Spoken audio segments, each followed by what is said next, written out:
Pepsi.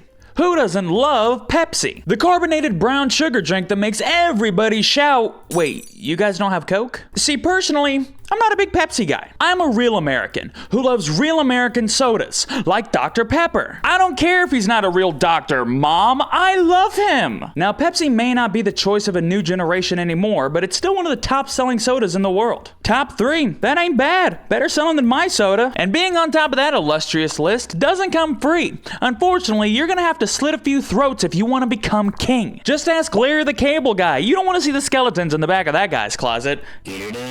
And that's what we're talking about today, a pair of Pepsi's biggest controversies. One involving scamming a man out of his rightfully earned Ariel Award, and another that caused riots, protests, and the deaths of 5 people.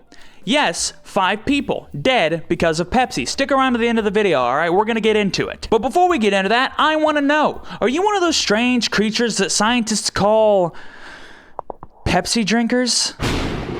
If so, tell me in the comments below. Why do you enjoy being left unfulfilled in your daily life? I mean, there are way better options in the soda aisle. Just open your eyes, damn it. Let's start off our Pepscapade with a little litigation called Leonard versus PepsiCo, also known as the Pepsi Points case. This little tale takes us all the way back to 1996. Bill Clinton is president of the United States of America. The Dallas Cowboys win the Super Bowl. Blue's Clues premieres on Nick Jr. And Ted Kaczynski was arrested in his Montana cabin. Thanks, Blue. We couldn't have done it without you. In 1996, PepsiCo began a promotional loyalty program called Pepsi Stuff. During this magical time, customers could earn Pepsi points by purchasing select Pepsi products. Those points could then be traded in for premium rewards like clothing, accessories, and more. To promote the new Pepsi Stuff program, PepsiCo began running commercials and advertisements like this one, showing a kid with items he had acquired through the Pepsi Stuff catalog, like shirts, a leather jacket, shades, and a fighter jet.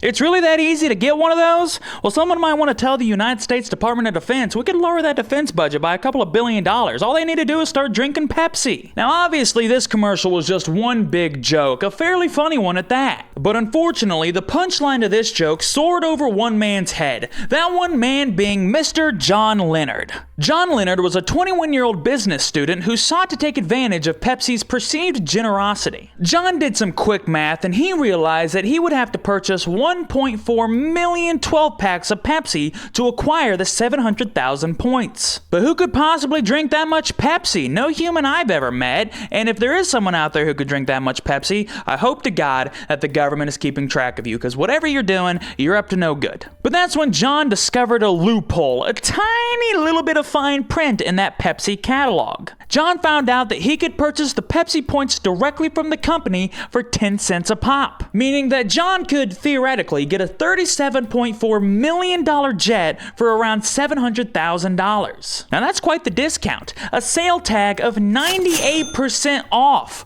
What a steal! So John turned to his personal friend and millionaire, Todd Huffman. John asked Todd for a small investment of $700,000 so that he could purchase the plane from Pepsi, and Todd, being the good friend that he is, agreed. Man, I need some friends like Todd. I can barely get my friends to play Valorant with me, and he's giving out $750,000 for a Pepsi plane? Psh. So Todd cut a check for $700,000 and John sent it in, along with a note demanding the jet. He even added an extra $10 for shipping and handling, and I love that energy, John boy, I really do, but I gotta be honest with you, guy, I think the shipping and handling on a $37.4 million jet is gonna be a little bit more than $10.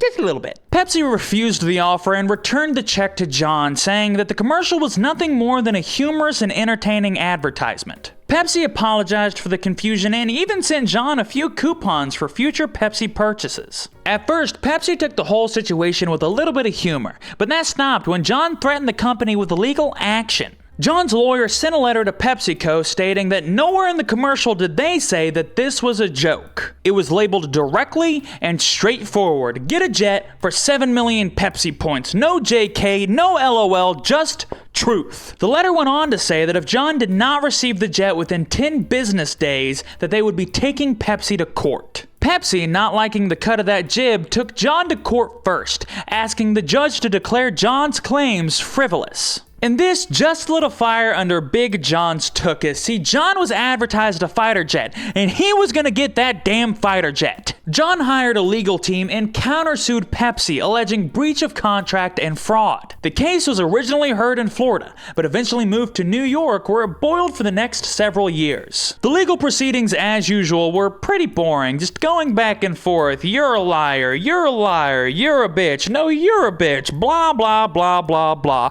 But there was one funny story during the court case. Leonard's team claimed that a judge should not be allowed to make a decision on the matter, and rather the decision should be left up to a jury consisting of members of the Pepsi generation. Now that is awesome. So these are just a few questions that you need to answer before you're allowed to be a member of this jury. Number one's pretty straightforward. Do you have any biases or prejudices towards people of other genders, races, religions? No? Awesome.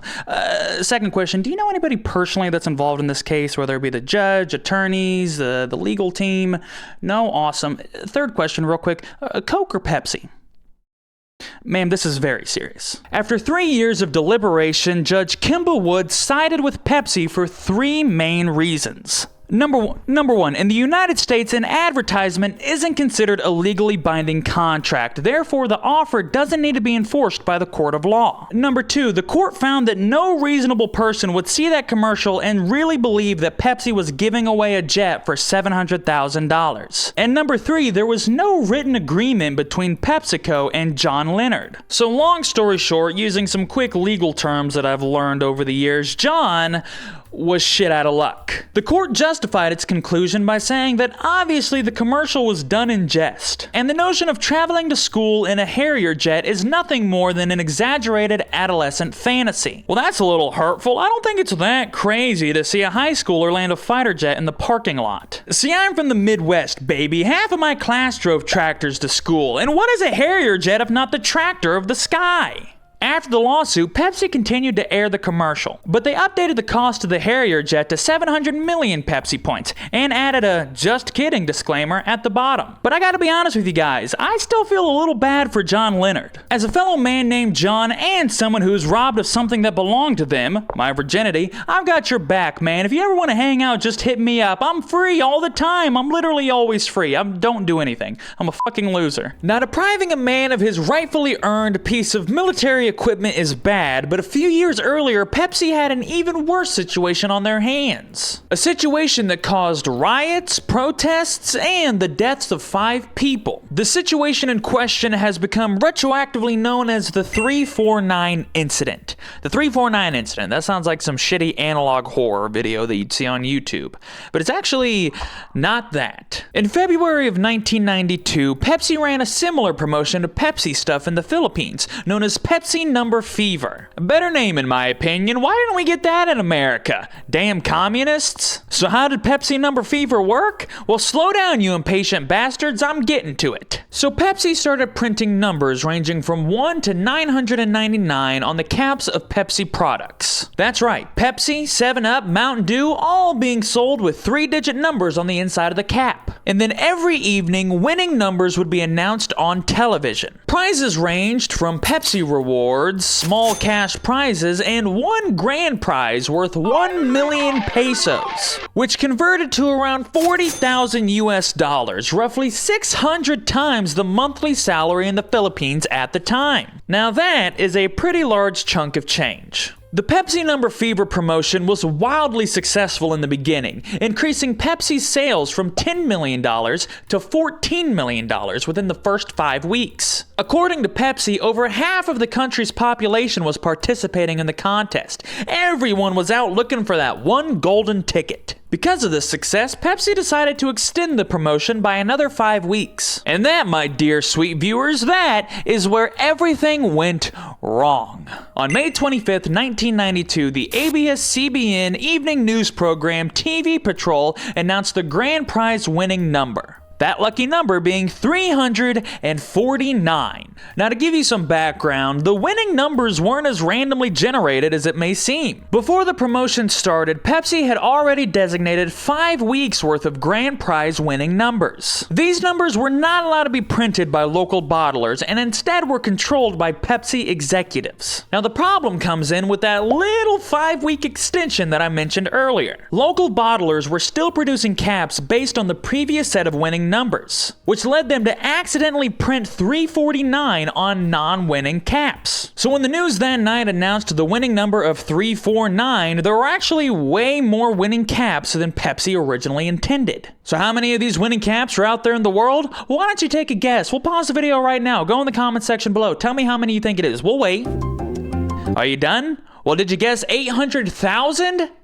Yeah, 800,000. That's right, 800,000 bottle caps were printed with the winning numbers 349. That means that theoretically, these bottle caps were worth a cumulative $32 billion.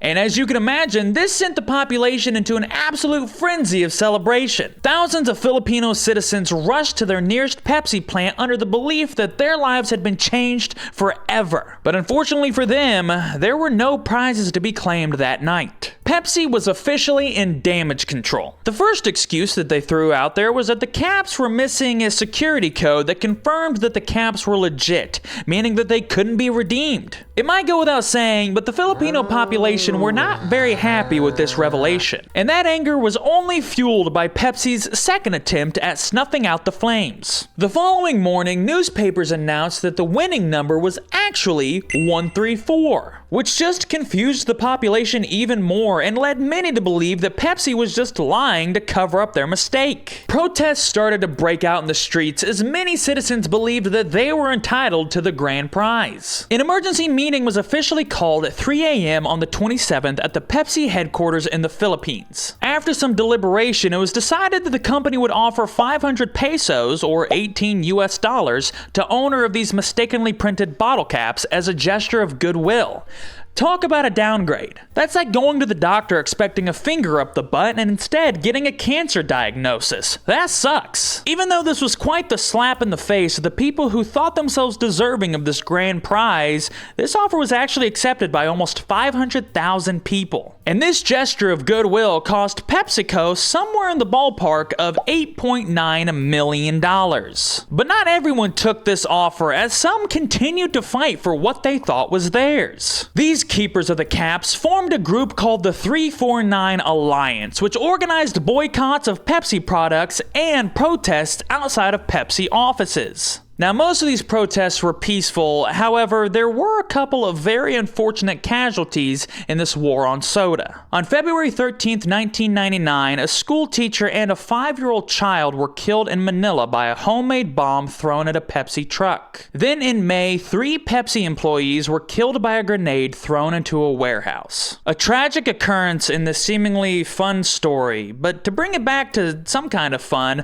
the person who actually threw the grenade that killed the Pepsi employees wasn't blamed for the attack. The public pinned the deaths on PepsiCo themselves. Talk about some elite emotional abuse. Babe, I'm sorry. I wouldn't have to kill your employees if you just did what I asked of you. God! Pepsi executives were forced to flee the country as they were being bombarded by daily death threats. And it wasn't just executives who weren't safe. It was anything Pepsi related. Almost 40 Pepsi company vehicles were destroyed by protesters during these events. Let's just say that it was not safe to be a Filipino Pepsi man at this time. Around 22,000 people took legal action against Pepsi, alleging fraud and deception. And in January of 1993, Pepsi was ordered to pay a fine of 150,000 pesos to the Department of Trade and Industry for not following through with the promotion. Then on June 24, 1996, Pepsi was forced to pay 10,000 pesos to every one of the plaintiffs for moral damages. But that number still wasn't enough for 3 individuals who appealed the decision and took PepsiCo